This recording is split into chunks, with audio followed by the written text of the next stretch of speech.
Ak vás zaujíma, ako spolu súvisia protivládne protesty, odstúpenie premiéra Srbska a partia skinov z Bratislavy, ktorú síce nikto nevidel, ale sú jej už niekoľko dní plné médiá, tak ste si pustili správne video. V tomto videu sa dozviete, prečo je dôležité, aby toto video videlo čo najviac ľudí a prečo je možné, že virálnosť tohto videa zabraní krvi prelievaniu v Bratislave. Tak poďme na to. Určite ste v posledných dňoch zaznamenali novinové články, ktoré sa objavili úplne vo všetkých slovenských médiách. Články majú rovnakú kostru, rovnaký scénar, rovnakú informáciu. Sú tam niekoľko fotiek mladých ľudí, predpokladám teda v agroskínskom oblečení, vysoké boty, biele šnúrky, kapsáče, bombery, jednoducho look naci skinheada z 97. roku. Sú toho naozaj plné médiá. Stačí si to zadať do Google a vyskočí vám miliarda článkov. Stačí sa pozrieť, tu máme aktuality, problém so skupinou maskovaných mužov v Bratislave, polícia žiada o spoluprácu. Ak budete svedkami akokoľvek protiprávneho konania skupiny, môžete sa obrátiť na policajtov. No nehovor. To by mi ani nenapadlo. Najpodstatnejšie na týchto článkoch je to, že tak ako štátna polícia, tak aj Válovská mestská polícia, a tu snad nikto nebude obviňovať zo sympatie k súčasnej vláde alebo k neonacizmu, neeviduje absolútne žiadne informácie o takejto skupine, nemá žiadne kamerové záznamy. Kamerové záznamy nie sú, tvrdí mesto. Je to veľmi čudné v každom prípade, pretože už posledných 10 rokov každý obyvateľ Bratislavy vie, že keď dá niekomu čo len facku, tak tam nepríde jedno alebo 3 policajné autá, ale príde tam 10 alebo 15 policajných aut. V podstate tie informácie sa objavujú na nezmyselných profiloch a ideálne po anglicky ešte, takže toto nejaký slovenský rap po anglicky písané o tom, jak partia skínov sa pohybuje po Bratislave, bije ľudí. Čo je zaujímavé teda, že nikto tú partiu skínov, čo sa týka orgánov činných v trestnom konaní, neeviduje. Doteraz neexistovala, ale zrazu sú aj plné médiá. A to ščítame, fungujú vo svorkách ako voci, venujú sa MMA. Napriek tomu, že nikto teda nevie, kto to je, a polícia prosí verejnosť, aby pomohla, tak vieme, čo trénujú, kde trénujú, jak trénujú. Je to mimoriadne zaujímavé. Všade sa objavujú stále nové informácie, ale vždy len z druhej ruky. Máme nejaké video rozmazané, kde týpek nejaký kričí: skinheadi ma napadli, skinhead.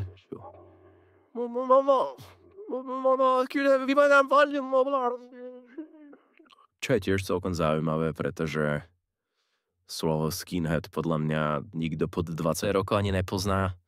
Skinheadi v Bratislave behali naposledy možno v 2007 roku, odtedy ich nikto nevidel. Takže je to veľmi zvláštne. A prečo je to dôležité v tejto dobe? A prečo je tá kampaň taká agresívna a celoplošná? Dostaneme sa k tomu. Už sa samozrejme našli nejakí zrazu ľudia, ktorí už teda médiám dali informáciu, že niekoho naháňali. Naháňať niekoho a byť ľudí s teleskopmi a tak ďalej, ako sľubujú novinové nadpisy, je dosť rozdiel. Samozrejme, majú aj svoje profily na sociálnych sieťach, tie sú tiež veľmi zaujímavé. Pretože keď budete hľadať kanály Whitezone na Telegrame alebo na TikToku, tak ich tam nenájdete. Čiže takáto sofistikovaná skupina, ktorá pridáva svoje útoky, ktoré vlastne žiadne neexistujú, to ste videli z tých videí, že tam vlastne není nič vidno. Vypisujú si tam s ľuďmi, ako je to tu, teda vidno, že chcel by som byť skinhead, ale rodičia mi nedovolia, píše jeden z fanúšikov, na čo mu ďalšia fanúšička odpovedá: bratu, kašli na rodičov a rob to, čo ťa baví a čo chceš robiť. Ich konverzácia po viaceré komentár nakoniec skončí tak, že si vymenia kontakty. Takže profily sú už údajne zmazané. A prečo to teda spomínam? Pozrime sa, ako to funguje vo svete. Momentálne na Slovensku prebiehajú veľké protesty a v podstate premiér urobil tlačovku, respektíve najprv dali nejaké info v Národnej rade v dôvernom režime, potom spravili tlačovku, že sú tu nejakí teda tí profesionálni demonštranti a organizátori všelijakých zmien režimov, tí, čo robili po celej východnej Európe tie farebné revolúcie.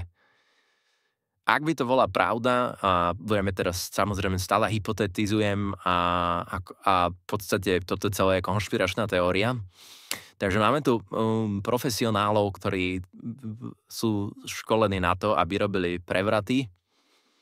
Ich herný plán bol zverejnený a utajnený a museli zmeniť svoj plán.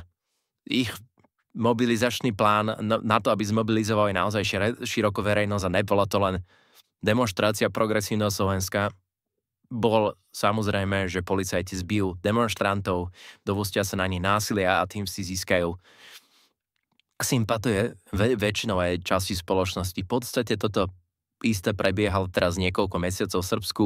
10 000 ľudí vedených stredoškolákmi, vysokoškolákmi protestovali.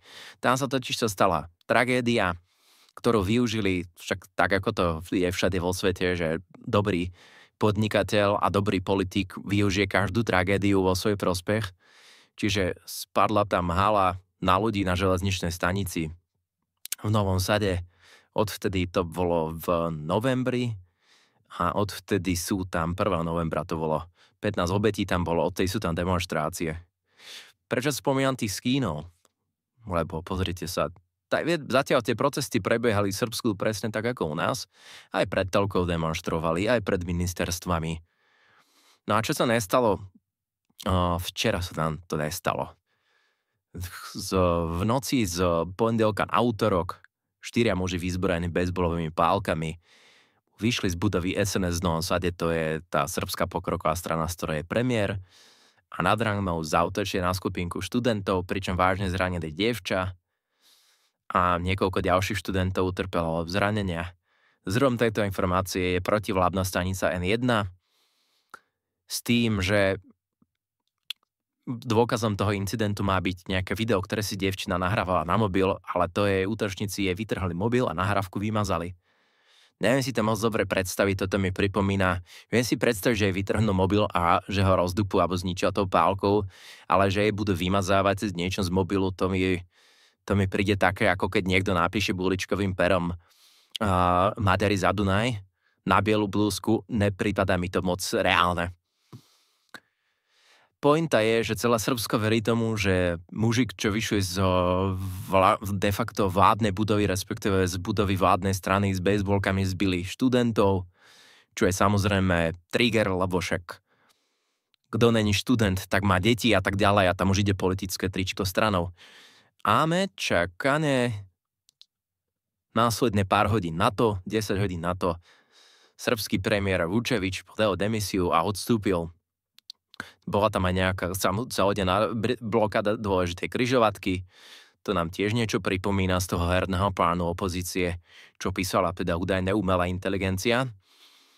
No a prečo to celé hovorím? Že hovorím to preto, že celé tieto články s tými skínmi mi pripadajú tak, že je to je to operácia, ktorá má verejnosť pripraviť na to, že v piatok ďalší, keď bude v Bratislave veľká demonštrácia, buď niekto bude predstierať, že dostal bitku od nejakých skínov, však už celá verejnosť vie, že v Bratislave operujú takýto agresívni skíni, alebo niekoho naozaj strašne zbijú, nebude to fejkované a nájdu sa samozrejme hodnoverní svedkovia. Aj agenta, respektíve študenta Šmída videli v 89.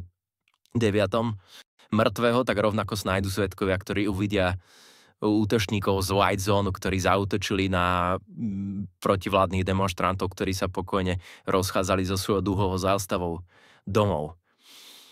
Je to podľa mňa veľmi pravdepodobný scénár, pretože celá táto partia s Kínou, ktorú síce nikto nevidel, ale všetci vedia, že existuje. A dokonca na obchodnej akadémii Petr Žalký, riaditeľ, už vyzýva žiakov, aby si dávali pozor a pohybovali sa po Bratislave. Podotýkam vo väčších skupinách, čo už mi príde ako fakt, že šírenie populačnej správy. Tak keď si zoberete, že takto programujú deti, cez deti programujú rodičov, čiže nikto v Bratislave nepochybuje v tomto okamihu o tom, že tam existuje ultraagresívna skupina nacistkínov. A ja teraz si nebudem domýšľať, či tá skupina tých agroskínov existuje a chcú ich len použiť ako obetných baránkov, alebo tá skupina ani neexistuje. V každom prípade určite v skupine nebijú ľudí, lebo už by dávno by už boli ich totožnosti známe a dávno by boli núter. To je jednoducho v roku 2025 nemožné v takomto oblečení v skupine chodí po Bratislave. Ani raz by sa im nepodarilo, keby niekoho zbili uísť v Bratislave. Ne ešte, že by to opakovane robili a krmili tým internety. To je absolútna rozprávka. Toto je spravodajská operácia s najväčšou pravdepodobnosťou, ktorú urobil nejaký 50-ročný bývalý operatívec, ktorý zabudol na to, že není rok 97 ani 2002. No a prečo to spomínam? Neviem, ako moc sa vyznáte do amerických reálií a politiky, ale tiež tam bol človek David DePape, ktorý napadol manžela Nancy Pelosiovej, ktorý sa dostal ku ním domov a s kladivom mu spôsobil ťažké poranenia hlavy. Starý Pelosi mal na sebe spodné prádlo, akože dobre, ja chodím v spodnom prádle tiež po dome, takže nebudem si domýšľať, že či išlo o nejaký homosexuálny styk medzi nimi, alebo ho ten narušený DePape napadol. V každom prípade všade po tom útoku ho vykrecovali, ináč dostal 30 rokov ten DePape, takže v podstate do živote. No a všade ho vykresovali následne po útoku ako ultrapravičáka a tak ďalej. Dokonca mal prevádzkovať niekoľko webov ultrapravicových. No, ale keďže internet si pamätá všetko a existuje stránka, ktorá archivuje internety, tak ľudia si to vybehli a zistili, že v piatok bola stránka pozliepaná, daná na internet a v sobotu už bola vymazaná. Podotýkam, že ten človek v čase, v piatok, keď tá stránka bola daná, tak už bol v rukách polície a keď bola vymazaná, tak ešte len bol v rukách polície. Prečo to spomínam? Tiež u nás bolo niekoľko útokov, kedy tí ľudia napríklad stravovať z Zámockej tiež napísal strašný manifest v angličtine, ktorý je absolútne nereálne, aby 18-ročný chlapec zo Smoleho hoď vedel dobre po anglicky. Rovnako, keď sa stal teraz útok v Spišskej, tak mladý gymnazista, ktorý chodil po súťažiach mladého Európana a tak ďalej, a ešte po tých internetových diskusiách objavil aj srandičky, že počkajte, že nakoniec niekto zistí, že to bol neonacista alebo minimálne nacionalista, tak samozrejme, že trval to síce 5 dní alebo týždeň, ale po týždni sa teda zistilo naozaj, že hajloval a dvíhal pravačku. Takže keď chcú progresívne médiá z niekoho urobiť ultrazolducha, tak je to vždycky ultrapravičiar. A prečo to hovorím, že prečo je vysoko nepravdepodobné, že ten DePape prevádzkoval tie weby, okrem toho, že ich nemohol prevádzkovať. Tak David DePape bol, alebo je teda homosexuál a jeho vlastní susedia ho opisujú ako ultralavičáka. Ten človek žil v autobuse, na ktorom visela zástava Black Lives Matter a LGBTQXYZ vlajka plus marihuanový symbol. Takže tuto neighbors described DePape as a homeless addict with politics that was until recently left-wing. Takže im je to úplne jedno, urobia z kohokoľvek, urobia neonacistu aj z teplého, narušeného narkomana, ktorý mal zástavu BLM a dúhovú zástavu. Takže v každom prípade, ak je táto partička s Kínou autentická, tak by som na ich mieste nikam nelozil a urobil by som si veľmi dobré alibi na každú vládnu demonštráciu v Bratislave, ktorá bude v najbližších dňoch, lebo, lebo si myslím, že ich budú chcieť použiť ako obetných baránkov. A samozrejme, prečo partičku s Kínou? Však samozrejme už sa objavujú vtipné memečka, jak ich bude zastupovať Kaliňáková advokátska kancelária ako bombica. A samozrejme celé to bude smerovať k tomu, že za to môže minister vnútra a samozrejme, že za to môže Fico. No a tak ako som hovoril, jak aj v tom Srbsku, tak aj u nás je vysoká pravdepodobnosť z môjho pohľadu, že toto celé je predpríprava na útok na mladých ľudí pred alebo po demonštrácii, aby sa im teda podarilo nejakým spôsobom zmobilizovať ľudí, lebo na deti sme citliví všetci. Takže ja by som vás chcel poprosiť, aby ste toto video šírili, zdieľali, aby bolo virálne a keď sa nám podarí druhý plán týchto ľudí na vyvolanie násilia prekaziť, tak si budú musieť vymyslieť nejaký iný. V každom prípade im do toho celkom slušne hodíme vidly. Ja len ďakujem za pozornosť, hovorím, dajte like, dajte odber, zdieľajte to.